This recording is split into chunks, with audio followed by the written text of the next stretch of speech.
महाराष्ट्र में। Marathi theatre, Bengali theatre, ये दोनों बिल्कुल अपने उत्कर्ष पर थे और एक नाटक को देखना अपना उत्तरण होता था।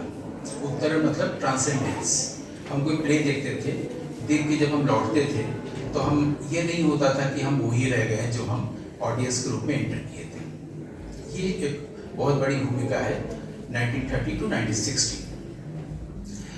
तो 1960 और 1950 के बीच जब हमारे यहाँ संविधान बना तो पंडित जवाहरलाल नेहरू चाहते थे कि बिल्कुल नया भारत बनाए, नया थिएटर जो बाद में हबीब तनवीर जी के साथ जुड़ा, नया थिएटर, नया सिनेमा, नया साहित्य, नई कहानी, नई कविता, सब कुछ नया देखना चाहते थे और वो शुरू हो भी गया था हमारे यहाँ। हिंदी साहित्य में, बांग्ला साहित्य में, सब जगह सब कुछ नया होने लगा था। ये 1950 के बाद की बात है। जो मुख्य रूप से मुझे दो चीज़ दिखता है 1960 के आसपास से लेकर अभी तक, दो मुख्य घटनाएं हुई थी। पहली घटना हुई थी दी एवर्जेंस ऑफ नाट्य शास्त्र बाई भरत की। हम लोग को नाट्य शास्त्र के बारे में पता नहीं था और इसमें भी एक बहुत बड़ी भूमिका प्रातःस्मरणीय पंडित ईश्वर चंद्र विद्यासागर जी का है। नाट्य शास्त्र 5वीं शताब्दी ईसा पूर्व में लिखा गया था, उसको लेकर कोई कंफ्यूजन नहीं है।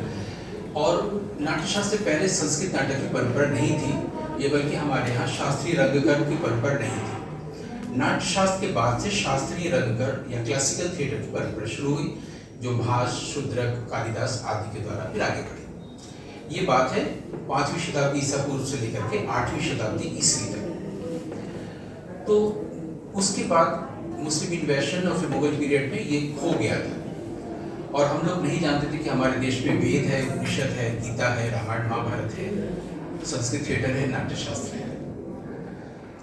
तो 12वीं शताब्दी में एक बहुत बड़े शैव दार्शनिक हुए हमारे यहाँ, सिद्धांत शैव के ऋषि हुए हैं, उनका नाम है माधवाचार्य। जब उन्होंने देखा कि पूरे देश में मुस्लिम आक्रमण हो रहा है तो उन्होंने क्या किया था कि उस वक्त हमारे रेगिस्तान नहीं थे, सिल्क रूट से लोग आते थे, तो उन्होंने जो प्रमुख भारतीय दर्शन है उसको एक जगह पर करके किताब का रूप दे करके उन्होंने उसकी कुछ कॉपीज ऐसी जगहों पर बृहद भारतवर्ष में भेज दिया था कि वो हमारा अगर नहीं हम लोग को मिलता तो हम जान नहीं पाते कि भारतीय दर्शन क्या है, नाट्यशास्त्र क्या है।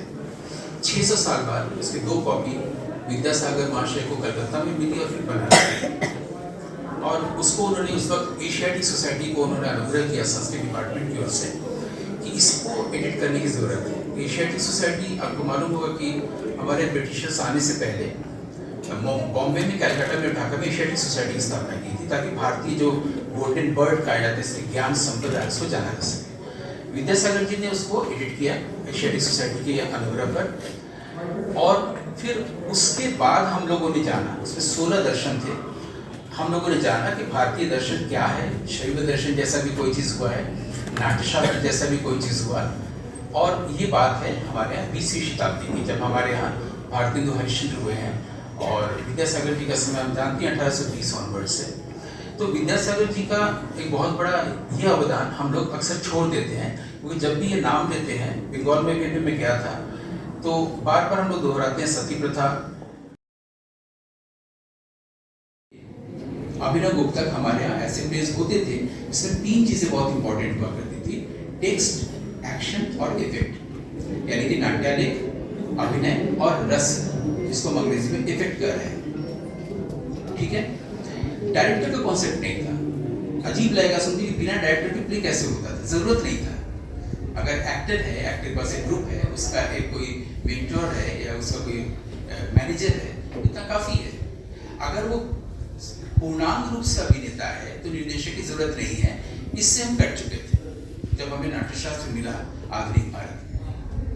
4th एलिमेंट इंट्रोड्यूस किया अलका जी ने, क्योंकि royal academy of drama art में कोर्स था डायरेक्शन का, वो यहाँ पर डायरेक्शन को इंट्रोड्यूस किया। तब तक हमारे यहाँ बंगाल में, महाराष्ट्र में लोग शंभू मित्र का नाटक देखने जाते थे। क्यों? क्योंकि वो एक्टर थे, उनका अभिनय देखने जाते थे। फिर तृप्ति मित्र का एक्टिंग, फिर सावनी मित्र का एक्टिंग, फिर नीलू फुले का एक्टिंग, डॉक्टर श्रीराम लागू का एक्टिंग, लोग एक्टिंग देखने जाते थे ड्रामा।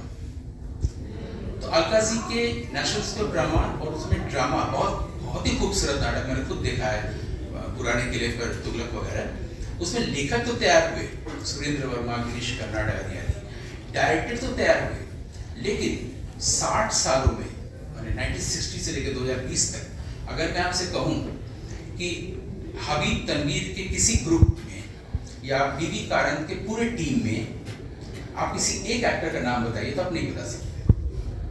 इस तरह ध्यान देने और दिलाने की जरूरत है। स्वतंत्रता भवन में संस्कृत थिएटर का फंक्शन हुआ था कुछ साल पहले, कमलेश दत्त त्रिपाठी जी ने और ज्ञान प्रभा ने उसको करवाया था। उसमें रतन थियम का थिएटर आया था, प्ले आया था, स्वप्न वासुदत्ता, कावलम नारायण पाणिकर जी का प्ले आया था, विक्रमोर बशीर, और कई प्लेज आए थे। सब 6 नाटक संस्कृत में हुए थे। सब लोगों को बहुत अच्छा लगा, जाहिर है एक्टर्स की वजह से लगा होगा, लेकिन सभी लोग गए थे।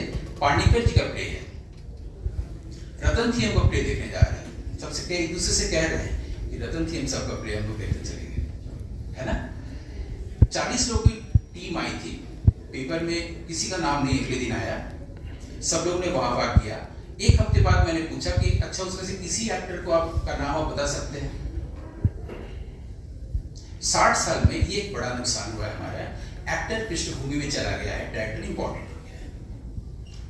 हम लोग आज भी बोलते हैं कि अभी प्रवीण गुहा शायद आने वाले हैं, प्रवीण गुहा का प्ले, बादल सरकार का प्ले, लेकिन कभी बादल सरकार एज एन एक्टर हम कभी उन पर बात नहीं करते, जबकि हमारे यहाँ ट्रेडिशन था कि हम शंभू मित्रा को एक्टर के रूप में जानते थे। वो रविनाथ के प्ले के लिए ज्यादा मशहूर हुए थे, विशेषकर राजा और अरूप प्रदन। इसी तरह हम लोग नीरू फुले, डॉक्टर श्रीराम लागू, सुरमा देश पांडे एक्टर के रूप में जानते हैं। नेशनल स्कूल ऑफ ड्रामा से पास आउट किए हुए किसी भी एक्टर को कोई नहीं जानता, सिर्फ उन्हें जानते हैं जो सिनेमा में गए। नेशनल स्कूल ऑफ ड्रामा से पास आउट हम सिर्फ उन्हें जानते हैं जो डायरेक्टर हुए। डायरेक्टर ने आगे एक्टर को पृष्ठभूमि में किया। This is the limitation of national school of dramas emergence, जो मैं देखता हूँ। सबसे पहले हमारे यहाँ जो बंधन या लिमिटेशन हुआ वो ये हुआ कि डायरेक्टर जो स्टैब्लिश हुआ, एक्टर को हम किसी को नहीं जानते। 60 साल में हम भारतवर्ष में हिंदी थिएटर में एक भी एक्टर को नहीं बता सकते, इंक्लूडिंग केरला एंड बैंगलोर, जहाँ पर कि सोपानम खोला कावलम पाणिकर जी ने। उनके पास रेपर्टरी है। लोगों को लगा कि मेरा नाम भी नहीं हो रहा है, मेरी प्रशंसा भी नहीं हो रही है, रेपर्टरी ज्वाइन कर लो, पैसा मिलता रहेगा हमें और हम जीवन भर एक्टिंग कर सकते हैं। तो उसमें भी उनका कोई कंट्रीब्यूशन होना चाहिए ना, कि हम लोग बार बार इस सती प्रथा वगैरह भी दोहराते रहेंगे, जो कि आज नहीं है। तो उनका एजुकेशन में जो बहुत बड़ा एक अवदान था, कंट्रीब्यूशन था, वो ये था कि हमने उनकी वजह से जाना कि हमारे देश में प्राचीन भारत में या वैदिक और उत्तर वैदिक समय में क्या क्या ग्रंथ थे, जिसके आधार पर हमें जानना चाहिए। और 1925 से लेकर 1956 के बीच में भारतीय मनीषियों ने यह काम किया कि उनको जो संस्कृत में जो चैप्टर्स मिले, क्योंकि पहले क्या होता था, एशियाटिक सोसाइटी में जो भी हमें चैप्टर्स मिलते थे किसी भी ग्रंथ के, ग्रुप्स ऑफ इंटेलेक्चुअल्स काम करते थे, देश भर में घूमते थे। कोई चैप्टर भोजपत्र में मिला या कोई चैप्टर हमें ताम्रपत्र में मिला, उनको इकट्ठा करते थे। जो चैप्टर मिलता था उसको एशियाटिक सोसाइटी छाप देता था। उस मैगजीन का नाम था बिब्लियोथेका इंडिका सीरीज। तो जब जैसे मान लीजिए कि 7वां चैप्टर नाट्यशास्त्र मिला, उसको छाप दिया गया, पहला चैप्टर मिला, 16वां चैप्टर मिला, ऐसा करके 1925 के आसपास हमें पूरे 37 चैप्टर्स मिल गए। अब जब 37 चैप्टर्स मिल गए नाट्यशास्त्र के, तो उस पर काम हुआ कि उसको एडिट किया जाए, और संस्कृत में सबसे पहली बार बॉम्बे से प्रकाशित हुआ। फिर पता चला कि नहीं, अभी इसमें अशुद्धियाँ हैं, धीरे धीरे हमको उसमें कॉमेंट्री भी मिली। पता चला कि 3 ऐसे लोग हुए जिन्होंने कॉमेंट्री भी की थी इसकी, मातृगुप्त, वात्स्यायन और अभिनवगुप्त। लेकिन अभिनवगुप्त की कॉमेंट्री हमें मिल पाई, जिससे नाट्यशास्त्र को समझने में आसानी होती है। तो 1926 या 25 से लेकर 56 तक हम लोगों ने नाट्यशास्त्र को एक ठीक ठाक रूप देते गए। उसका जो प्रिमिटिव रूप था उसको एडिट करते करते हम लोग उसका हिंदी और इंग्लिश ट्रांसलेशन हुआ, बांग्ला तब तक नहीं हुआ। तो 1960 के आसपास जो फर्स्ट इमरजेंस मुझे दिखता है देश में थिएटर भारतीय रंगकर की दुनिया में, वो पहला तो नाट्यशास्त्र। तो मुझे लगता है कि इस पर ही हम लोग को फोकस करना चाहिए। नाट्यशास्त्र जब हमें मिल गया और इसका हिंदी और अंग्रेजी में लोगों ने पढ़ा, तो हमारे संस्कृत थिएटर फिर से शुरू हुआ।